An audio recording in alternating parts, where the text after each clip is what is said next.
What's up, everybody? Welcome back to another episode of Non-Gamers React, where I introduce non-gamer musicians and non-musicians to video game music. Now, Amy, do you know, actually, I didn't even ask you this before we started. Have you played a video game ever? I think maybe a Mario Kart moment one time at a friend's house, so no. And do you have a pulse on like anything related to video game music? No. I only asked that because that's good. So you don't know anything about video games, basically. No, I mean, I understand the appeal for a lot of people is in this dynamic storytelling and being involved in a story. And so I imagine the music to be like a film score in some ways, but maybe it pivots to go with a narrative. So from afar, I think that there's an art form there worth exploring, but I don't engage with it. All right, neat. So you're a true non-gamer. You see that? I'm not clickbaiting you. So a true non-gamer. Amy, why don't you tell everybody a little bit about yourself? Do like the 90-second short and sweet. Tell everybody. I mean, I know you do like 18 different things, so good luck.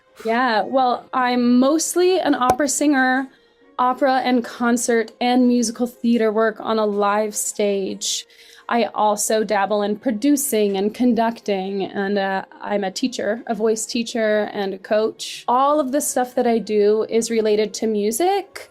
And I also am doing a lot more cabaret, jazz, Great American Songbook now these days. My work is mostly in the live music sphere, and I really enjoy and I'm curious about a lot of genres there. It's a little bit always tricky because it's like, I want to give you an idea of what music, like video game music functions in essence for the purpose of plot and, you know, moving forward a plot, assisting in plot. It's very operatic in that way where we kind of need it to, well, we don't need it because we have gameplay.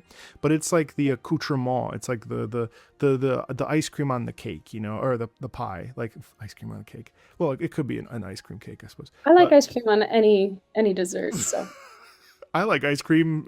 Yeah. But point being, like, you know, the gameplay is the pie. And when we have the ice cream, you can eat the pie by yourself and it's delicious and we love it. But when we add the ice cream, it sort of fills it out. And it's a little bit different than opera, where opera and like storytelling and music are so synonymous with each other. But I suppose we do have operas without music sometimes with our Singspiels. But it's an interesting thing. I guess it's probably more akin to musical theater in that case, where you have these moments of dialogue coupled with this, you know, these moments of the number. Music. Yeah, the number. I guess I'll just start with my plan, I suppose. Have you ever heard of Kirby? Do you know what Kirby is? It's a puffy, like a pink, cute face. Let me show you a picture. You know what Kirby looks like. I'm sure I do. My pop culture associations are not up to speed, though, for sure. Even better.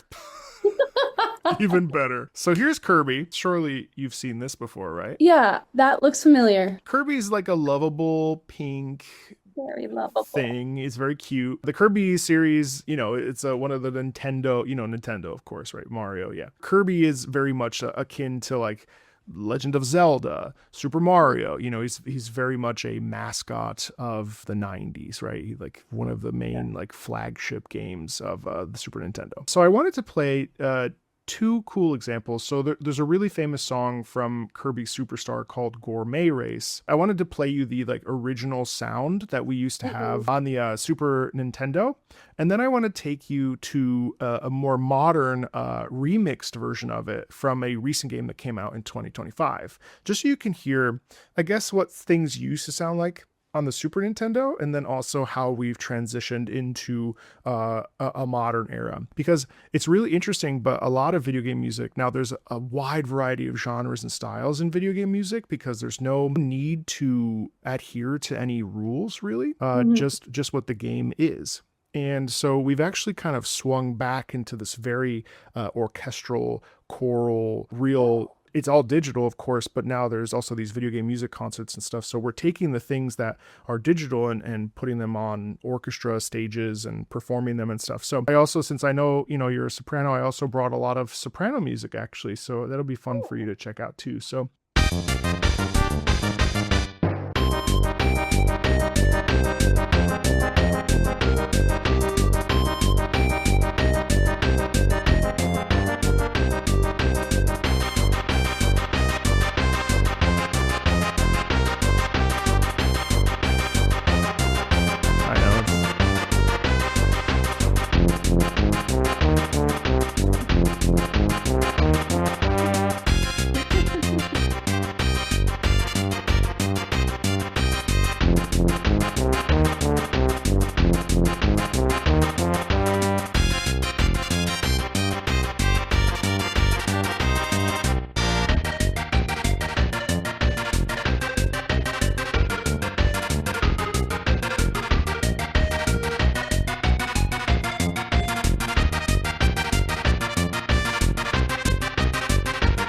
So, I mean, right off the bat, obviously, so that's all like, fake beeps and boops, essentially trying to make those instrumental sounds. But what's your immediate first impression of that? I mean, it may not be the best first choice, but I'm curious what you think. No, well, it's super interesting because it reminds me immediately of the mechanical instrument machines that were the first automated instruments of their kind. I went to this musical instrument museum that's in Scottsdale. It is so cool. If you haven't been, you should go.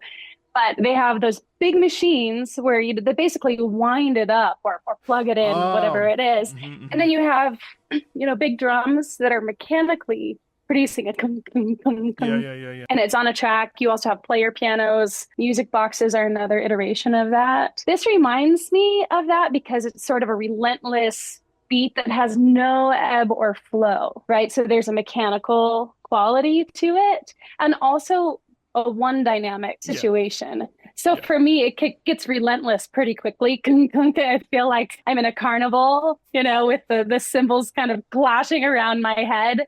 But it's like a jam at first. And after about 15 seconds, I'm like, can we turn it down? Yeah. It's The tempo is fast, right? So it feels like it's meant to kind of get me in the zone. Yeah. Maybe you race around. I don't know what Kirby does. Does he race around? Kirby moves from left to right, and he jumps, and he floats, and he actually inhales. So his ability is he inhales enemies and gains their powers. Wow. Yeah, he's quite the shapeshifter. Well, does he become evil after he inhales the enemy? No. He's always like, for the most part, he's always on the side of good. Okay, well, if he's just on the go, then this is definitely music for being on the go. For moving left and right, for sure. But it's unrelenting. Instead of pivoting right away to the more modern iteration of this, I think I'll keep us in this little pocket just so you can get more of a little bit of variety of this particular time period of the early 90s. Let's do The Legend of Zelda. Oh, I've heard of that. Yeah, you've heard of that game?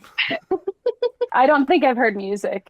Okay, so this is actually from 1986. This is actually arguably one of the most famous pieces of video game music ever. And this is actually the Legend of Zelda main theme, and this is from 1986.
And then it would loop and start over. So obviously different composer, different IP, different. What do you think of that piece? I think I'm struck by what the limitations of the technology are.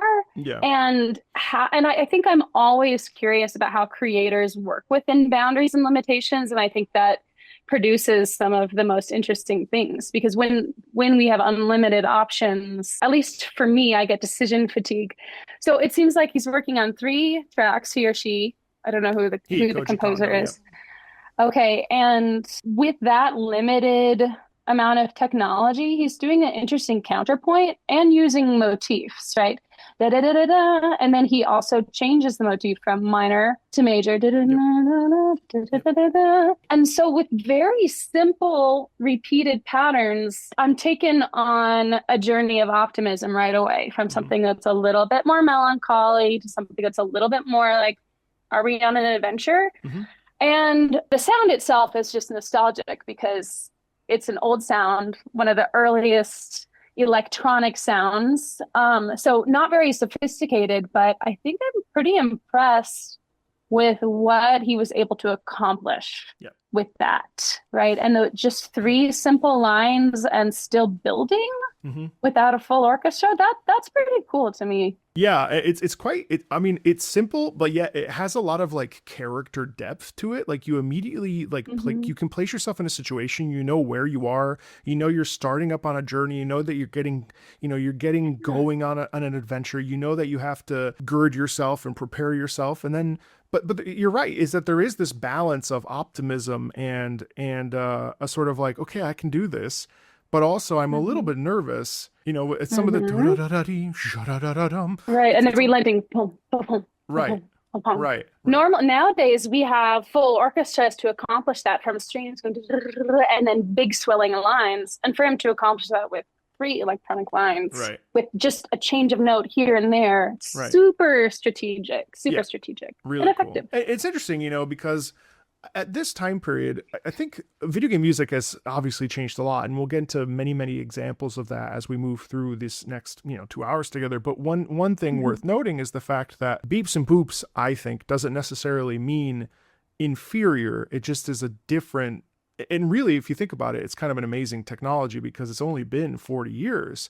And now, granted, you don't know where I'm taking you on this journey, but at the same time, like the fact that this is where it started in, 80, 85, 86, some only 30, Zelda turned 40 a month ago, Happy birthday, Zelda. Happy birthday, Zelda. It's just really interesting, right? Yeah, I'm very curious about technology, and I do consider the computer an instrument of its own, an instrument of its own class. And if you think about the evolution of pianos, old pianos actually had, in a way, a similar gritty sound that doesn't have a lot of dynamic contrast, doesn't have a lot of touch feel to it. Like a modern piano took many, many hundreds of years to develop an action that gave you a decay. You sound like ding.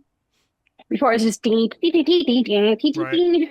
Right? And these older pianos, it takes hundreds of years and craftsmen to accomplish the sound that we're used to today. And if we consider the computer an instrument of its own, an electronic sound like that, then we can respect its evolution. In fact, this is a much faster evolution, most likely. I mean, I'm familiar with some electronic music. I did do an electronica album back in did you really? That's cool. 2017, but I wasn't the producer on that, but I was just aware of the sampling that was done, the distortions that the programs can do. And even since then, that's almost 10 years ago, I'm sure things are much more highly developed. Yeah, things have changed a lot. And now with VSTs and being able to do everything on your computer, like you don't even necessarily need to write by hand. Obviously, you've got Pro Tools, you've got Logic, all these different ways to create and write and create music. And I think it's kind of beautiful that we're in a stage of development, which is why we get into this, like, this funny, weird AI conversation, because it's like, is AI music? Because technically, someone's not sitting down at a piano to write out every single line. They're doing it on their computer, which is just another iteration of like the evolution of musical writing. So it's like, is AI music? Hard to say. It's an interesting conversation. It is an interesting conversation. If you want to get into it, for sure. My dad loves composing songs using AI, and he's tone deaf, so it really gives him a lot of expressive opportunity that he never had his whole life. It's interesting. I balk at it on the one hand because I think that we shouldn't be taking away. I mean, I think there has to be parameters, and unfortunately there's just no way to have parameters over any of this right now in our current world and climate. So it's like, am I thrilled when I go on YouTube and I find a really cool playlist of music and it's all done by AI? You could be like, well, if you didn't know it was AI, why does it upset you? I think that we are, as humans, we want to hold on to the things that are really innately human, and making music feels like something that's squarely in the human camp. And I think there's that feeling of being threatened, or maybe that we're losing something of our humanity by letting a computer do it. However, AI is stealing it from humans. It's not that we didn't do it, but I don't know. I feel that in myself. We want art to be human, and I think we will still always get it in live performance. I imagine the demand for live music is going to be higher just because people are going to Hmm. be wanting that human side of things. But I guess we'll see Yeah. how we feel, how we respond, how we interact, and how we create with the new tools. That's just it. Well, because I mean, to your point, I mean, I think it's interesting that your dad like gets a way to express himself in his way, whether or not one agrees or disagrees. Like there is that Mhm. aspect of like, well, your dad gets to have an emotional, I guess, release by creating a piece of music, even if it is through an AI. It's murky waters. Let's put it that way. Murky waters indeed. That's my way of soft pivoting us away from the AI conversation. But do you want another song from this sort of time period, or do you want to move us a little bit into the future? Is there one that's contrasting to either of those that you've showed me already? Yeah, I can give you a fun one. Have you Cool. ever heard about Sonic? I've heard about Sonic. Let's do Green Hill Zone. For all the gamers that are watching, they're going to be like, Green Hill Zone again, motherfucker. But I think this is a really good primer for you to hear actually a different sound font. So this obviously, so what we just listened to was on the Nintendo systems, Hmm. NES Hmm. and SNES. And this is actually on the Sega Genesis. So same time period, 1991 in this case, but a different sound font. Sound font. An interesting word. Yeah, right. Because it's like, the I font, get it, yeah. the different channels and all that other stuff.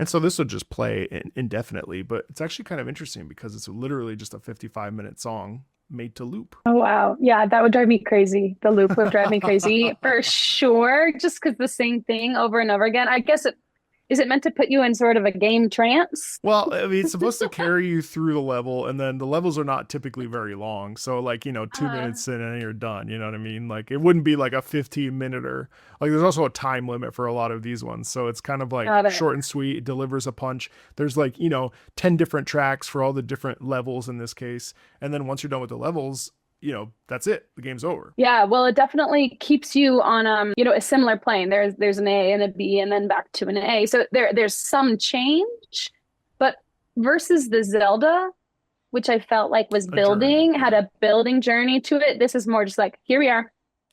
Boom. Mm-hmm. But this one has more layers to it. Yep. Right? You have a little obbligato, and that changes. So any change and texture is created by just changing some instrumental, if we can call them instrumental additions, little swing, slight changes, but ultimately the overall concept is still just like, here we are. The propulsion. Ding, ding, ding, ding. Yeah, I can't listen to something on a loop for too long. I think that's when I'd rather have silence at that point. Like, so if I were playing the game, I think that would be a reason for me to turn it off. Yeah. Or just like, can I turn off the music and play my own music?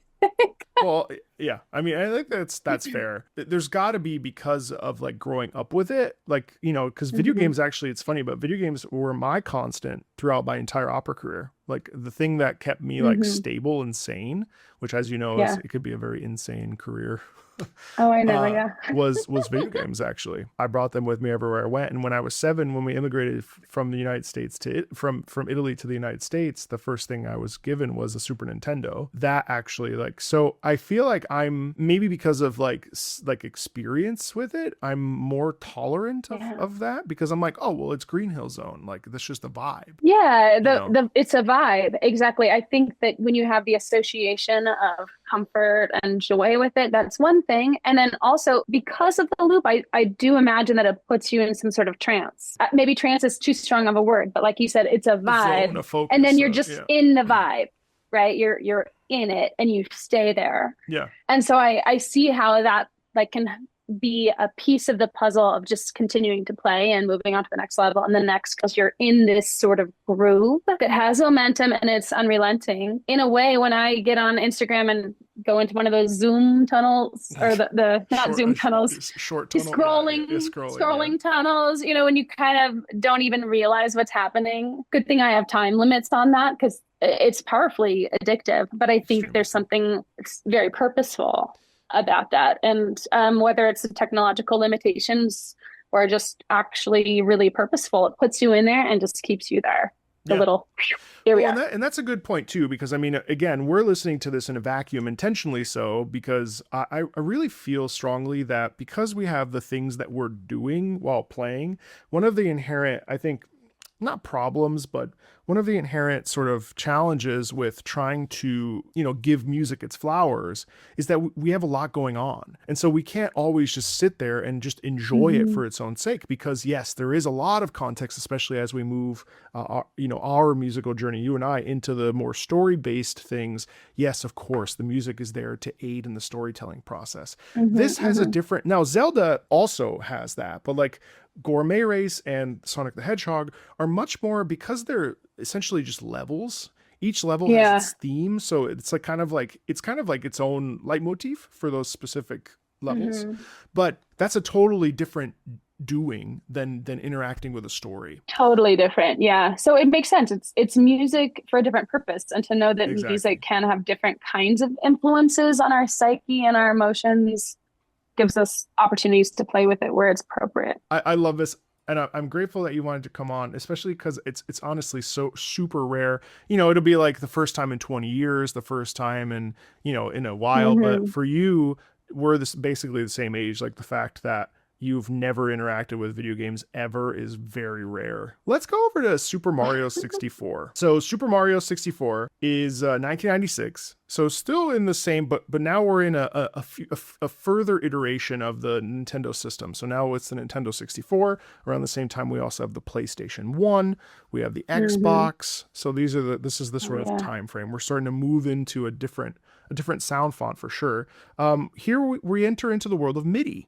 You know, we have MIDI now. And so we have a lot more of the trying to sound like real instruments through use of synthesizer. But not quite getting it. Yeah. Or sometimes we do, but like, you know, it's much more, it's like played on the piano, it's creating the tones, it's a different way of expressing the music. And this is Dire Docks, which I don't even know if I've heard. There's a whole like world of, in a modern era, of like taking like old systems and sort of renovating them essentially and like updating them. And so I just got a thing called the Analog 3D, which allows you to play cartridges, which, you know, I'll show you, they look like this. So this is like, I've randomly found this on eBay. Oh, wow. And so that's a cartridge. Yeah. And Frank? You just, yeah, Frank, whatever child. Oh my God, this damn Zoom. Yeah, he definitely, Frank used this game. But all that to say, so that's what a cartridge would look like. And you would go shunk, and then you put it in and the game would start up.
Oh, the strings are coming in. Hello?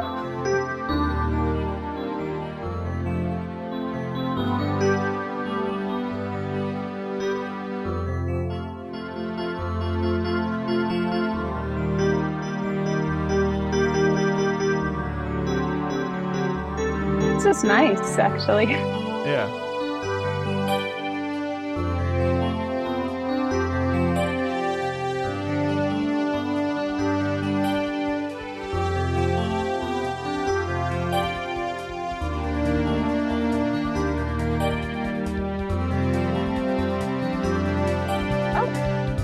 Yeah, I know, a little percussion in there, snare. Oh, wow. That changes the whole vibe pretty fast. Yeah. Oh, and they're really bringing it up in the level. Yeah, crescendo, yeah. And now the strings are more in the background. Good choice. Oh, little cymbal there too.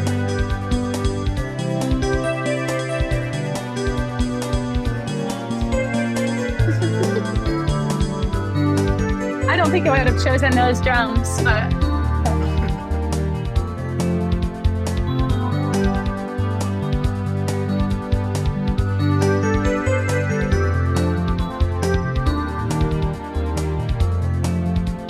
I hear a huge leap in the technology, and the thing that's most striking to me is the fact that we have decay now and volume contrast. Yeah.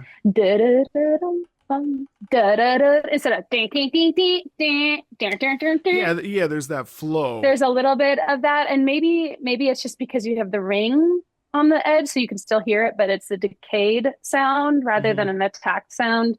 And to me, that just changes the entire landscape in a big way. And then the fact that they're bringing some levels up and some levels down, like the drums came in quietly and then they got bigger. That when the strings came in, they were like, we are front and center right now. And then they receded. I guess I'm trying to get in the mind of the composer, how they were playing with this. If this was a new tool at the time to start bringing it back and forward. And that just delivers so much more texture. A crazy amount of texture. To me, that's like night and day. I was lulled. And then when the drums came in, that's why I said I would make a different choice with the drums, because it seemed like it didn't match at first, right? Like, hello. I wanted more like a slower bongo ding, boom, boom, boom, with the similar decay quality rather than another unrelenting beat. But it's cool to have different sounds. They still have that electronic thing. It's not super refined. Yet just the volume change, man. Thank you. Thank you, 1996. Thank you for some crescendi. And I kind of wonder too if some of that wasn't related to the fact that, well, okay, let me ask you, if we think about, if we think about the context, obviously a song, Dire Docks, probably water. And obviously we get that with the like sort of, the instrument choice, whatever, right. Whether it's supposed to be like a mallet, some sort of a I don't know, a vibraphone or a marimba. Like there's this, it has this real like, sort of like, I find it interesting too, because of the richness of the texture in that, it has this sort of like, almost like, hey, come take a swim. Like it's the vibe is very like, but then it picks up, and I'm wondering if it isn't because of a contextual thing, like it isn't some sort of a chase. Maybe some like storytelling. Yeah, it could be. So I feel like, for the sake of it, why don't we just, do you want to take a look at what it looks like? The game itself? Oh yeah, that'd be interesting, because even your gesture showed ripples, like if you're dropping a pebble in a pond, it's like, ooh. Let's see. And that's actually how the sound waves look as well. That's right. Have you ever seen exactly Tandoon's Water symphony piece? Oh, I don't know if I've seen it, but I know what you're talking about. Yeah, I haven't seen it. Yeah. It's cool. Of course it gets memed on. Do you know what a meme is? Like it's like I do know what a meme is. I'm sorry, I don't want to. But that's a fair question for someone like me who is so deeply nerdy about live music. Well, you're not, I don't think you're not internet pilled, I don't think. You probably don't even know that expression. Like being pilled. Oh, I've been orange pilled. Okay. For Bitcoin. So I know it in that. I know it enough. All right, fair. So if it's like that, I think I get it. Yeah, Yeah. it's like the blue pill or the red pill from Matrix, and Oh, from Matrix. Yeah. yeah. No, I've only been orange pilled. Okay. I don't even know what that is, so that's good. It means I believe in Oh, you believe in Bitcoin. Bitcoin. All right. So this is like you start off in this like hub, and all the different. It's actually the princess's castle, and each of these have different. You get enough stars, you go into the next room. So there's a bit of a progression system here, and obviously you're playing as Mario. All right. So then you go actually through different paintings, and the paintings are the worlds. See how he's using a star right now? It's because we technically have 66 stars, which allows us to open up this door. And then see how it has that translucent vibe right there? There you go. Now we're in the world of Dire Docks. Oh, okay. Yeah. Bubbles. The bubbles, exactly.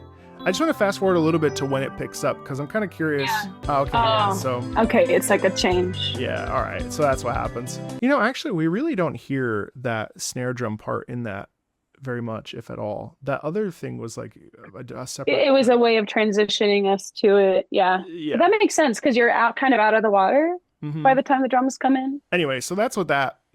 Storytelling. Storytelling. But also too, you feel how like it's kind of like a big open space, and so like the vibes are very it's almost relaxing in a way. Yeah. So Castlevania Symphony of the Night was a game that came out on the PlayStation, and Castlevania is vampires. You know, it's very like gothic, very high poise, very, you know, Don Giovanni style. Trying to imagine what the music might be like. What year are we talking? 1997, so around the same time. Okay. But things are starting to move at a pretty plus you have to understand too that every game for the most part. Now what we just heard was Koji Kondo, the same guy who did the Legend of Zelda music, who's like basically the father of Nintendo's sound. But you know, he didn't write Gourmet Race for Kirby, and you know, so it's like different composers for different operas or different, you know, songs. Right. Yeah, let's do Dance of Gold. And the game is called Symphony of the Night. Like it has the word symphony in the game title. Oh, okay. There's a whole. Oh man, there's a whole game in Final Fantasy VI where there's an opera scene. Like, there's so many things because like, so they simulate. If I talk about it, I have to play it. But they simulate a mezzo soprano singing. I should play it for you just so you know. Hilarious. But we'll get to let's do Dance of Gold first.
Very Nightmare Before Christmas right there.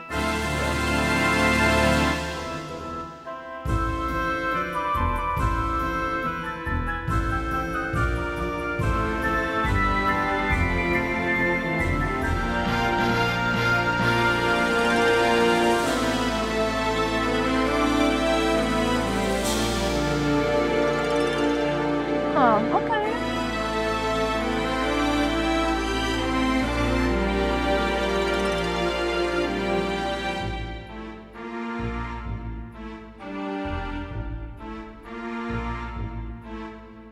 Wow. This is definitely much more about the music than anything we've heard. And I think I'm surprised at how many instrument options there are. If I had to edit it, I would make some different choices, particularly in the first 30 seconds, because when you have too much of that, is it strings, is it organ sound?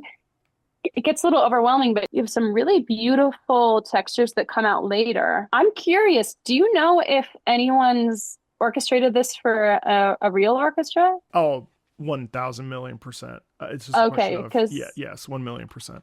because I think like a reorchestration of that, like you have a solid piece of music there. It just needs to be, reorchestrated, I think, to have its full effect. Because to me, it sounds like, oh, has a lot of potential, and actually the instruments are there. There's a lot of video game orchestras. There's, I mean, literally a performance from a week ago from l'Orchestre de Jeux Vidéo, which is, some French Video.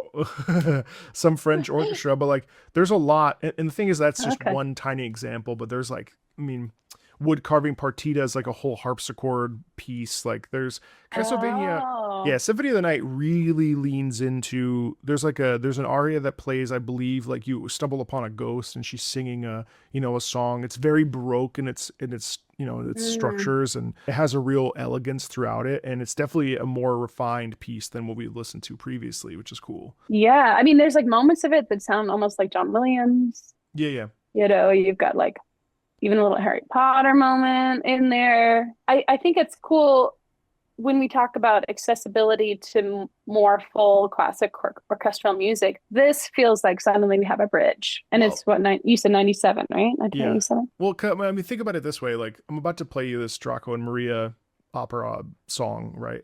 It's like a whole opera within the game. And for some people, So why? that Symphony of the Night, like these were like, now whether or not these people actually ended up falling in love with classical music, I don't know. But it certainly made them Mm-hmm. more open-minded to it at the very least. Like, for Mm-hmm. instance, I grew up with, and I'm about to play you, Final Fantasy music. I grew up with Final Fantasy.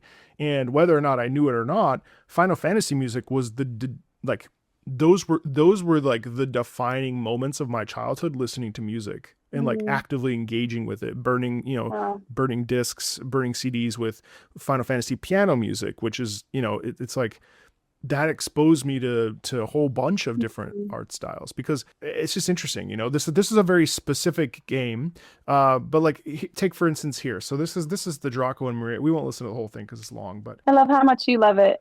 you tell? Yeah, it's like so wonderful. It helps us understand what it means to have nostalgia and association Yeah, with music, and how important that is to just our experiences in life in general. it's It's really huge. sweet. Well, I Huge. appreciate It's that. everything. Yeah. Sometimes I feel like I'm just saying things and I don't always feel like what I'm saying is really all that deep. But like, I think if the passion can come through even a little bit, then like, because honestly, like, I'll tell you the truth, Amy. I mean, like, my time in opera was not that great. Like, I had a really Hmm. rough go of it. And it wasn't even Hmm. necessarily that people mistreated me, but as you know, that happens all the time. The mental pressure, and as a tenor, and obviously as a soprano, you deal with similar pressure. Like, there's a lot of burden that comes with the responsibility of like producing high quality, like in the expectation of producing high quality. Like, you're not just going out there and Hmm. I hope it sounds good. Like, no, like the amount of practice that you do every day, and Hmm. you're doing like 5 different things, but like, it keeps you busy. It keeps your brain really active, but also it's a lot of pressure. It's a lot of stress. For me, like, I chased what I felt in high school for most of my career, that feeling of Yeah. unity and cohesiveness. I just never found in opera, as in the industry. Video games and video game music were always there, in a bad day. That's beautiful. I mean, I do, the reason I'm in this career still and find joy in it is because I do have all of those positive feelings still intact around it. And I know that not everyone does that. So that's a great privilege, and a combination of the personality and the experiences that I have, right? That set me up for success there. But to the point that you make, those experiences are what form our construct of how we're interacting with music. And whatever variety, there's going to be negative and positive, and we just have to have the positive outweigh Like, the well, negative exactly.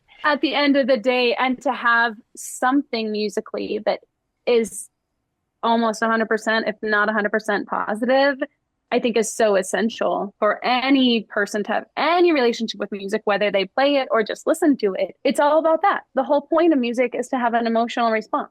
That is the only That's it. reason. And I really try to articulate that because, on YouTube, it's an interesting space because there's lots of folks. There's composers, there's conductors, there's, opera singers, there's, reacting to things, talking about things. So it's a whole subgenre in and of itself. And one of the things that I feel really fortunate to do is that I'm not really interested in the complexity of chord structure and tonality. What I'm interested in is like the emotional expression and like how does using a trumpet, or how does using a string, or how does MIDI music or 8-bit, 16-bit that we just listened to, how does this stuff translate to you and enable you to have an emotional response to it? And it's my privilege now to be able to, you know, share with folks like you who maybe don't have experience with it, to at least be like, hey, check this out. This is really cool.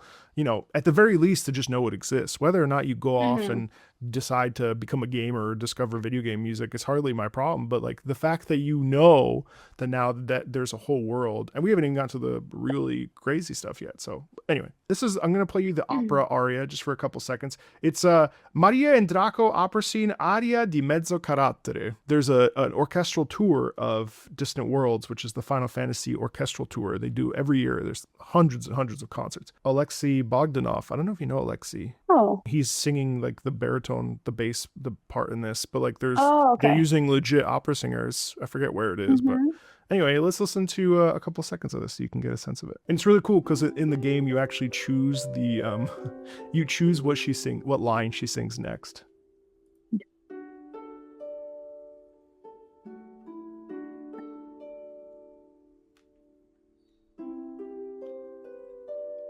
Oh wow.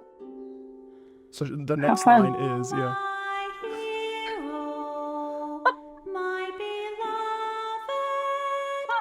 right.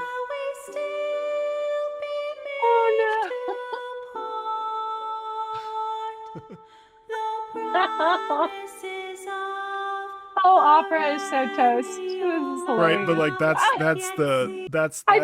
I love that the association is the wobble. I know. But also again, that's all done on synthesizer, right? So it's kind of fun because it's like, you know. Oh, that's hilarious. But the fact that that's a 19-minute scene. That's all opera. It's basically Lucia and Il Trovatore smashed together. And I love that you get to choose the lyrics. That's so funny. I know. Oh, right? that's really funny. Oh, I'm never going to get over that. Let's move ourselves into some ballads, some songs. This is from a similar time period. Legend of Dragoon is still on the PlayStation, but this is, I believe, you know what? I don't know when this plays. It might be the credits song. It's called If You Believe. It's from the Legend of Dragoon. Really beautiful stuff.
And then it kind of continues that way. Oh, nice. Can I sing this? I want to sing this. Is there sheet music? I want to learn it.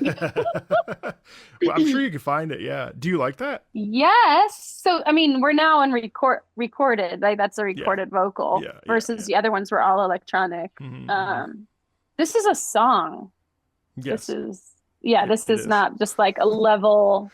No, This no. is We're is entering jam in into your the, car. Yeah, exactly. We're entering into the modern sort of world of music. More like a film where you have like, here's your theme song that we've written, and it's a standalone song, but inspired by the story. Yes, I love it. I want to sing it.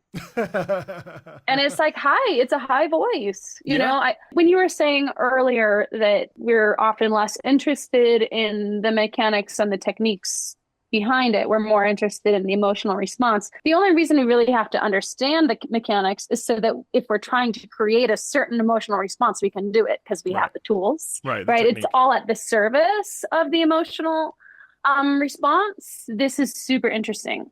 I love the idea that music is inspired by a story, even if, at the end of the day, maybe we're just jamming in our car and we're not even playing the game at this point, because it gives us excuses and reasons to add in this element of mystery, right? This is a legend. So you get that. I just love that. Like, I love the vocals. Yeah, I know, right? And there was really only one moment, it was like around the 240 mark, where the strings took me out of there for a little bit because they were a poorer quality sound, or at least that quality of sound didn't serve the effect that I was kind of leaning into. And so I got taken out for a moment. I wonder if it's not because of the limitations of because we're still dealing with like the PlayStation era, which is like, in the early late 90s, early thousands, and so it may also be that too, because they're still using MIDI at this point pretty sizably. Right. I mean, it sounded like a real piano at the beginning. Certainly, yeah, and it's obviously it's real vocals, but yeah, it was definitely a real piano, I believe. So yeah, they did a lot. They kept me there until just like one moment when the strings were like, now I'm out of the world for a second, which is like the main reason to do a really good job, right? Because once you bring someone into that emotional response state, you don't want to do anything to distract them from that. Right. That's like the moment. And so I was like a little disappointed there for a second until we kind of went back to the other sound world, like the original sound world, the recap, where I felt like, okay, this, with whatever limitations we've got going on, it's creating a sound world that's not distracting me in any way from the emotional experience I'm supposed to be having. Yeah, really cool. I absolutely want to sing it. I know you like experimental things. Yeah. All right. I want to show you. Yeah, fair. I want to show you this song called exec_flip_arpège /period. It's, if I recall correctly, these are actually songs that are both in Latin and in binary. It's a computer language. Interesting. And so, as far as I recall, in Tonelico, this is the game. You fight these music related bosses, but they have like music bosses. Yeah, I can't remember all the details. Hold on, if I recall, music sets them free because they're like sort of computerized and digital code, kind of like they're, yeah. That's so sweet. I know, yeah. It's just such this is probably my favorite of these. There's a lot of them and they're all kind of crazy.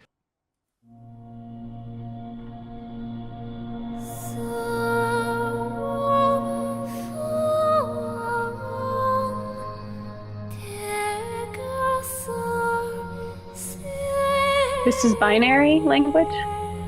Yeah, or some sort of a computer language, I guess. Oh.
That's Japanese.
What do you think of that? Wow. Okay, I have a lot of questions.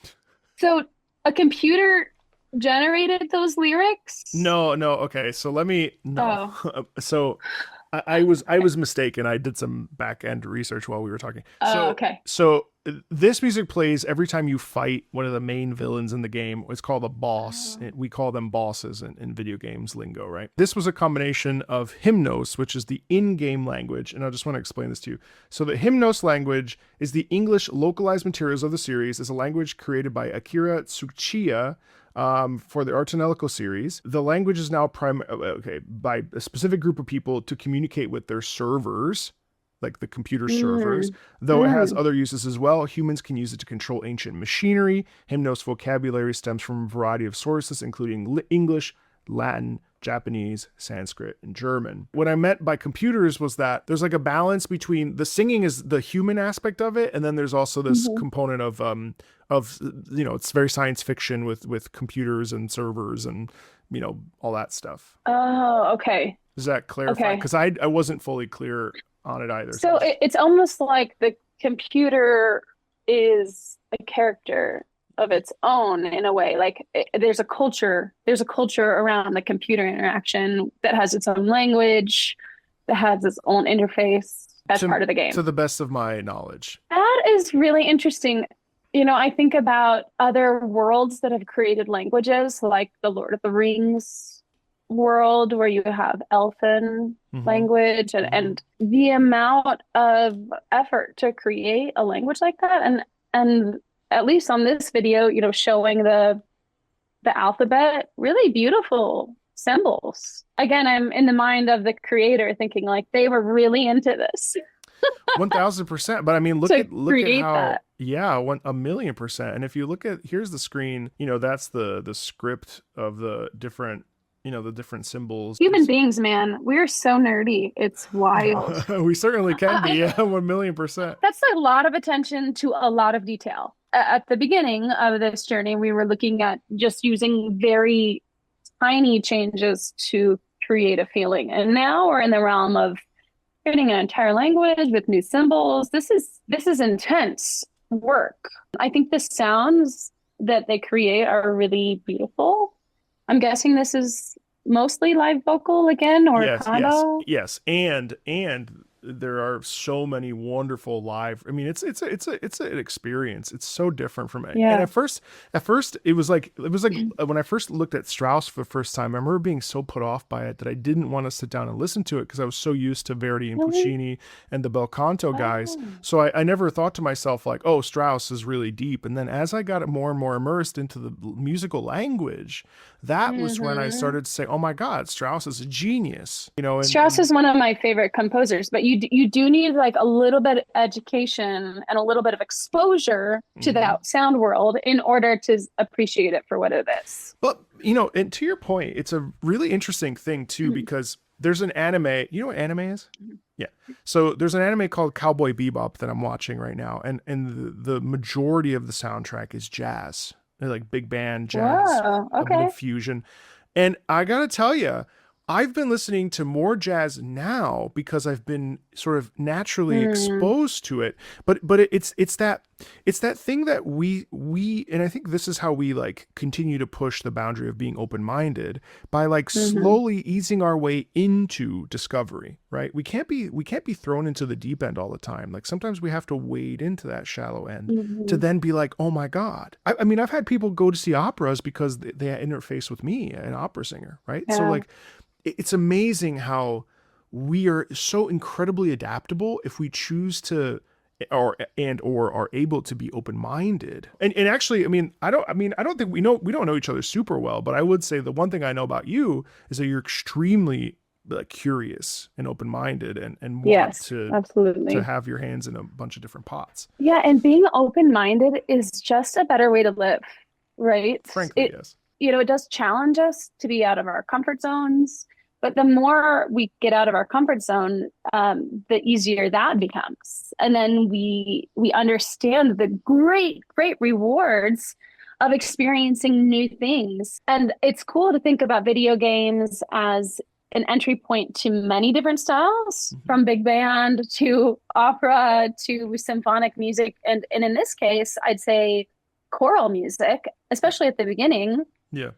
My ear and my mind was actually automatically translating it into what I imagine a live choir sounding like. Mm-hmm. And I actually had a really emotional response to that because my experience is listening to choral music that has a similar tone to that. It's some of the most deeply emotional experiences I've ever had, right? I'm usually weeping.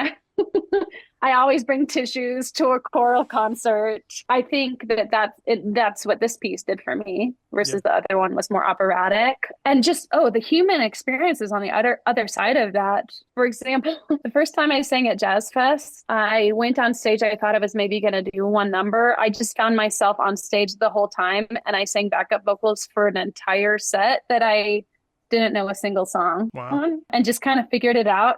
And we're talking like thousands of people in the audience, Damn. thousands and thousands. And it was a moment. It was like, either you're here and you do it, or you retreat and you don't. Yeah. And in that moment you overcome your fear. And I'm not a jazz vocalist, or I am more now, but this was many years ago. And it's just like, hey, I'm curious about this experience. And at the end, you just feel amazing because you tried it, and the energy of audience and new music and new experiences. It's just, I don't know. I just think that's what life is all about. And life is so short. I didn't know that there was such a variety in video game music.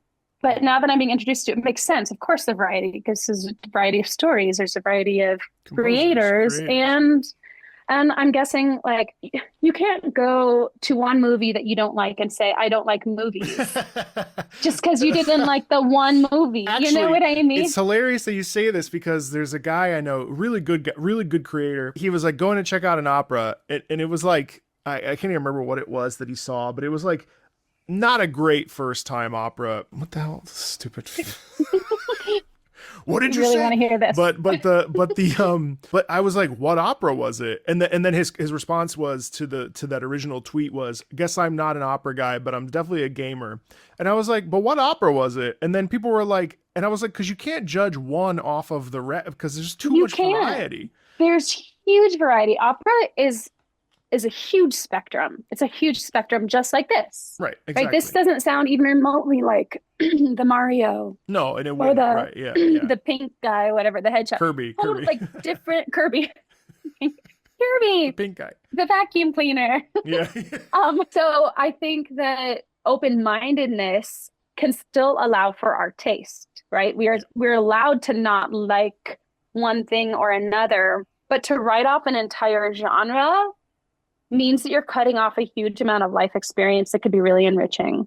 You know, it's interesting, to your point, I've been really battling with my own, and I don't mind sharing personal stuff on, you feel free to share whatever you want. But for me, we were talking about this before we started, but I've been in a season of no. Mm-hmm. It's interesting because when I was coming up in the opera world, I had a mentor that was like, you can never say no. You have to say yes to everything, because that's how you build a career, which, I mean, in all truth, is, fairly accurate, I would say, for the most part. You don't want to balk at opportunities. But it's been interesting, having done the thing for 14 years, to now, be at my age at 38 and willfully, happily, and joyfully saying no. And I used to think that no meant a door closed, because if we say yes to everything, naturally there's a lot of doors that open. But no is not always a door closer. No is actually a very empowering and beautiful thing. Now I say that also with my own given experiences, with my own, life's journey, but I found that protecting my peace has been a lot more beautiful. There's obviously always a degree of FOMO when I'm on social media and I see my former colleagues doing the thing, and like I see people making Met debuts that I was came up with, and it's like, damn, like, not that I'm jealous, but you ask yourself, could I have done that? Would I have done that? But then I lay down next to my dog, and I'm like, you know what, like this morning my dog was resting her head in my chest, and like I came home from the gym and she, like, I'm her whole world, and I'm like, saying no to opera meant saying yes to this, right? And so it's an interesting thing, because we think about open-mindedness as saying yes to everything, but there are different ways to. Yeah, well, I love conversations like these because whenever we run into a paradox, meaning a contradiction where both things are true, but they seem to contradict each other, those paradoxes are the best things to think about in the world, because it's only in paradox that we really get to the crux of the matter, and we are really discovering what's true. And I feel like the things that are really true in this world always have a paradox associated with them. And I really feel strongly about this. And it's my way of accepting two truths that contradict each other, or two ways of looking at things, and to be accepting of two things and not to be defensive about it. Yeah. Right. To not say, oh, we should always be open. Of course, we need to protect our boundaries and our peace, but we should always. And the other thing that you said that I really, really like is season. You're in a season of no.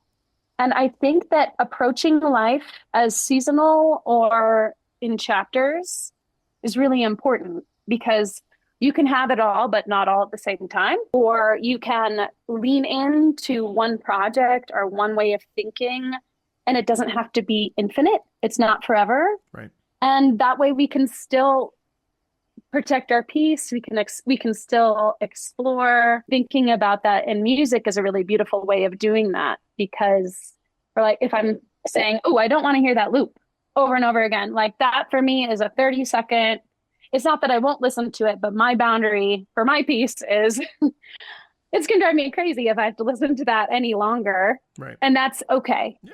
But also listening to it a little bit is okay. I'm definitely not going to become a gamer. That's not like my path in life. But I'm certainly open to and understand the great value of it in society. So I think there's a place for open-mindedness and our own opinion, taste, our own decisions are another time. Well, and to your point, I mean, we deserve to be able to celebrate our opinions, but celebrating an opinion is very different from dismissing or admonishing someone else's opinion. And that is a duality that does not exist in our modern culture, or it certainly, I think it does, but the other version of that is quite loud. And so finding that threshold is a very interesting one. Because you know what? You're right. You don't have to listen to 30 more seconds of Gourmet Race if it's driving you crazy. That's so, like, let's celebrate that. But also, we should at least take a look at it so you can understand, where we come from, so that we know where we're going, right? And I think that's the celebrating opinions is a beautiful thing, but the problem is so often it's like, well, shut up, you don't know anything. It's like, well, that's not. I worry that we think that if we're not really firm in our opinion and unrelenting or black and white about our opinion, then we're considered uninformed, weak, or perhaps we don't have a strong stance at all. I disagree. I think that humility when it comes to our own opinions is the greatest strength that we can have. Yeah. And to say, this is, with the current information I have, this is what I understand. This is what I think.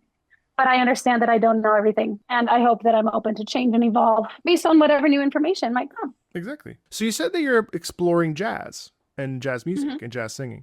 Well, so there's actually, speaking of differing opinions, there's a game that I don't really care for called Persona. It's an anime game, and you enter it. It's hard to explain, but essentially, like, you wear masks, these personas that kind of awaken within you, and basically you have to save the world, more or less. I mean, the basis, but it's cool because there's a daily schedule, and like every day at a certain point, you can choose what you want to do. Do you want to hang out with people and build your social circle? Do you want to go into the dangerous part where you can fight battles, or do you want to just study for school and improve your, whatever? And this particular song is one of my favorites from the soundtrack. I'm actually not a big, like, it's not that I don't like jazz. I don't like acid jazz per se. Like, it kind of, it's a sound that's a bit jarring to me, and it hurts a little bit. Like, the mixture of funk and jazz doesn't really appeal to me so much. I love big band and I love jazz in its like purest form, but I struggle with like the fusion elements. But this particular track, Beneath the Mask, I've been listening to the soundtrack on repeat because I've been trying to figure out why I don't like it, and someday I'll make a video about it if I feel like it. And this is Beneath the Mask, and I love this song, and I think you'll enjoy it too.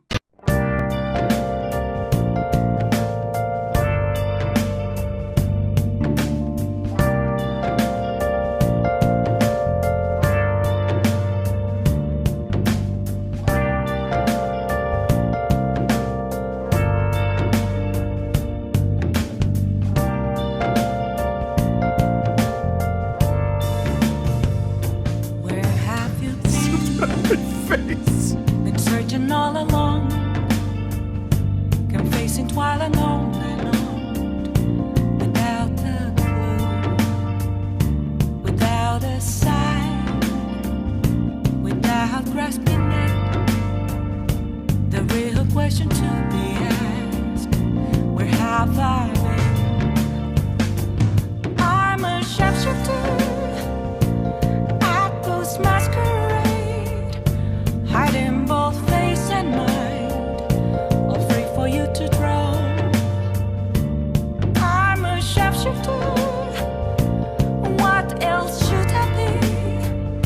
Please don't take off my mask, revealing dark.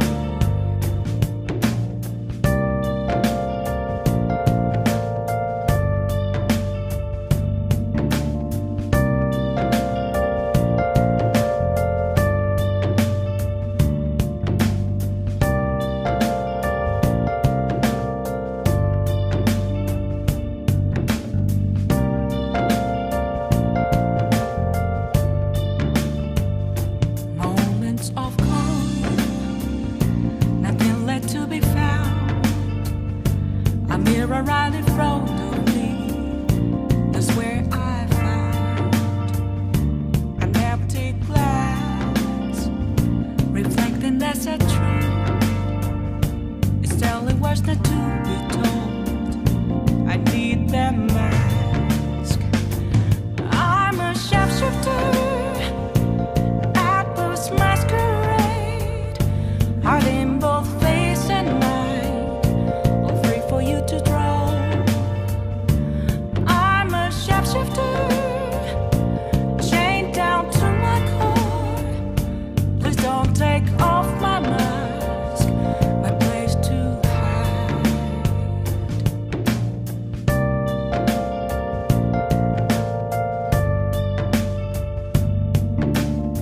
And then it continues on. Interesting. That's a live vocal?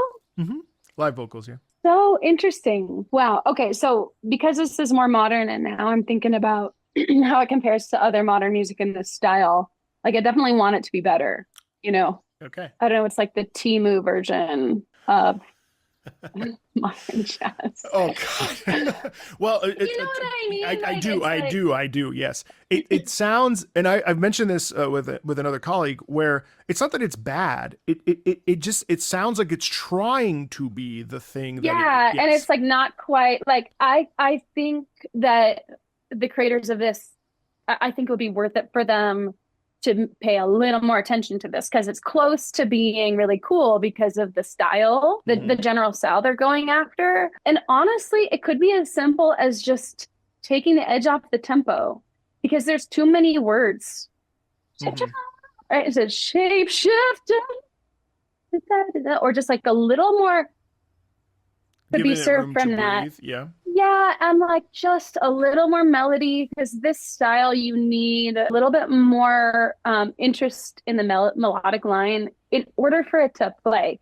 So where I feel like this is falling short is it's in between. It's lukewarm. You have some of this like traditional video game music that has this driving quality there, and then you have this like modern, we want it to be a ballad, but it's not quite either. It's in between, and so for me, that's why it doesn't play the way it could. Yeah. And maybe I'm just like in music, if you're making a choice, I think you have to really go for that choice. But maybe this serves its purpose. But to me, it's lukewarm. You know, I totally get that. And to be honest, I mean, that's really of many of the tracks in this particular game soundtrack, this is one of the ones that I found that I like the most. But I do think that, to your point, I think you're right. And I think like one of the inherent problems of video game music in general is that everything kind of doesn't necessarily have room to breathe because it's recorded, because it's like done in a box, because it's done in a certain way. So maybe a live performance of this may actually sort of cater to those wants that you're feeling. Because I think you're right in that we want a little bit of flexibility. We want a little bit of stretch. And so often in this sort of digital form, we are given what we are given, and that is what we have. Yeah. So I hear your points. I hear your points. And I agree with them. And I totally hear you. Yeah, So, it's like almost there. I really want it to be better. yeah. Because I like the idea behind it a lot. Well, that's an interesting statement to make too, because it's like I like the idea of it, but it doesn't necessarily hit the marks that I want it to hit. It's Yeah, but I'm an interpreter of music. I'm someone who takes what's composed and I make it make more sense. right. That's the job of a performer and interpreter. So to be fair, that's how I'm receiving a lot of this music. I was like, if I were doing this, if I were playing, 1000%. recording it, I would change it in these ways to make it more effective. But it's only because I already have a bass line. Yeah. Right. And I think that's what evolution is all about. So I would just make this a little slower. You could still have the beat. I would make the vocalists or the vocal line less rigid, give time for the text. And I would maybe make a little different melodic choice as well. Perfect. A little. Okay. I respect. You're perfect. Oh God. Well, then I wonder if you're gonna like this. This is funny. This is from a game called Final Fantasy XIV. So we listened to Final Fantasy Draco and Maria before.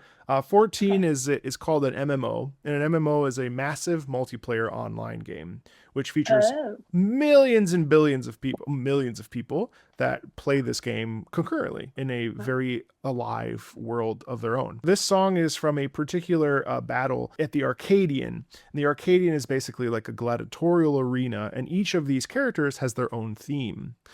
This one's called Be My Honey.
Anyway, you get it. It's like a pastiche.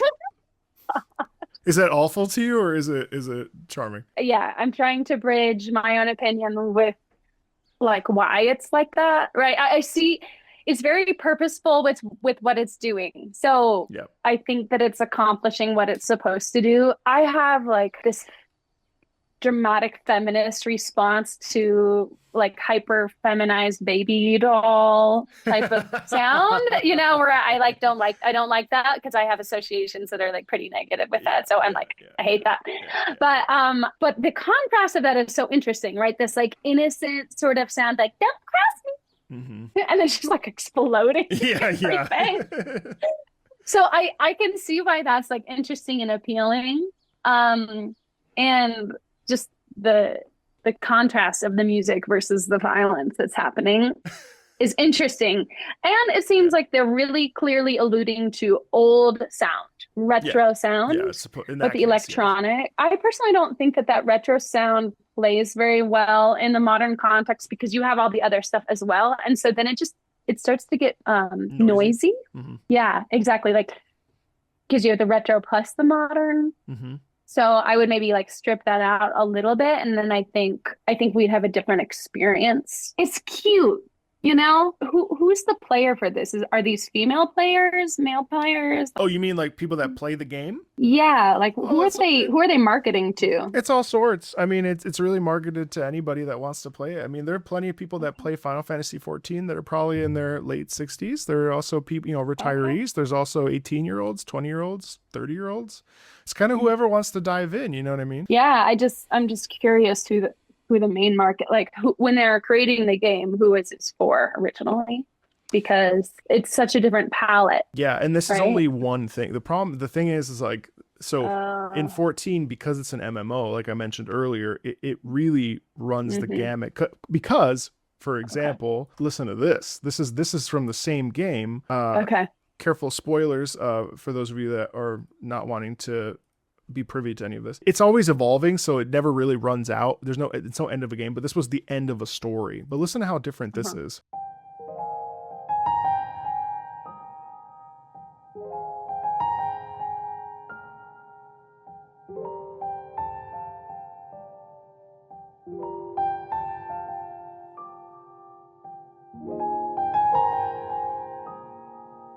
Okay. Let's let the vocals come in for a second.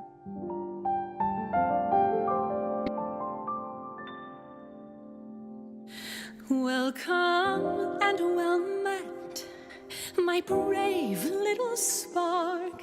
How long you've wandered, burned bright as a star.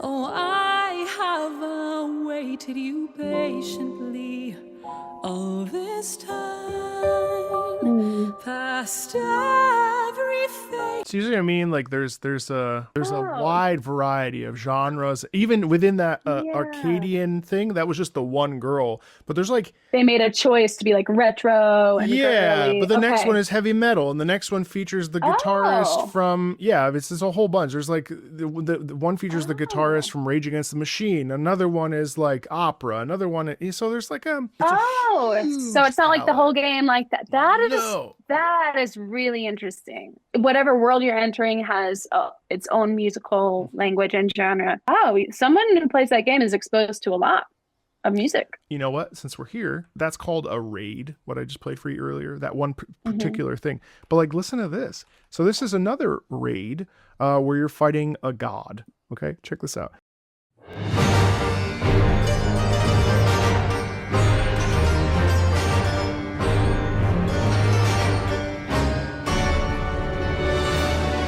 When God's blessed this land, to us treasure bestowed. City of desert sands, water and gold below. Lifeblood and rubies red, precious coins cast in glow. For hands of fortune's men, that walk we may have known. And when we reach our ends, scales we gladly go. Our fates are yours to bend. Okay. Two hills and endless flow.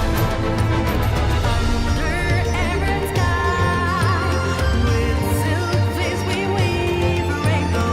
Voices lifted high, dreams upon our backs we carry.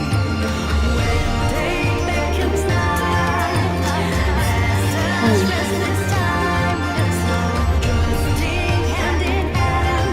You see what I mean? So like, Yeah, yeah, it's a yeah. it's a smorgasbord of musical. It's all over the place, and to its benefit, I think, because Uh, if you don't like something, you're like, well, I'm not gonna do that anymore. Pivot to this. You know what I get mean? to a Like, different room. yeah. Wow, I had no idea that it was, I guess this is more of a modern thing where you're entering different musical worlds, and I didn't understand that there was such a robust recording industry behind it. Oh, Amy, colossal. How do I get Huge. into that? That sounds so fun. Because the thing is, like, then there's also like a whole different style of game where I mean, like, God, we've only scratched the surface, but like we haven't even listened to like EDM or heavy metal or any of the really like more hardcore type things, because then there's also like there's a whole subsection of it that's specifically mobile games, like mobile Oh, that you play on your phone. And like, for instance, those, like, there's a game called Arknights as a random example.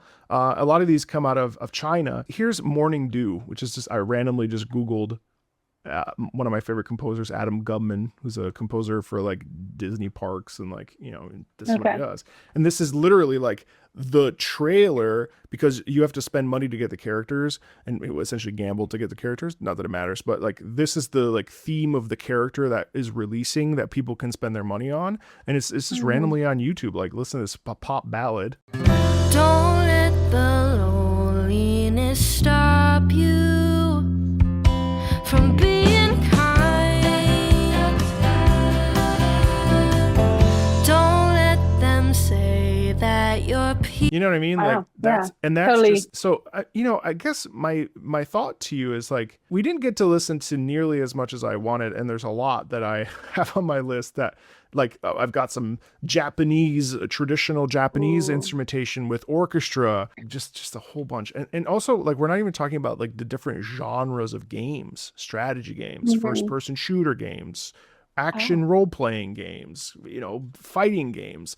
Like, all of these things have individualized sounds, styles, and musical approaches. So I guess like my thought to you is like, now that we've kind of sat down and had a very like, precursory look at it, does it change your perspective at all? It does. I think I have a general opinion about video games, which is that it's a time waster, that it's isolating for people. But I think I'm starting to understand, first of all, how social it really is. Hugely social. And when you talk about familiarity and safety in it and this enjoyment, understanding there's more emotional resonance than just getting into some sort of trance and wasting away the hours, right? You're getting an entire emotional experience. You are being creative in a way that's really dynamic. I mean, some of these modern animations are astonishing. Like that art is really cool. Yeah, and to your point, like there are, the thing is that, there's also these single player story games where you go through and you'll really really invest yourself in, like, investing in a good opera. I mean, I've cried at video games. I often, when I finish a game, I have that empty feeling of like, wow, I just finished this incredible story. So yes, of course, there are games that are time wasters. They're literally idle games that you just play, click on the thing while you're doing something else.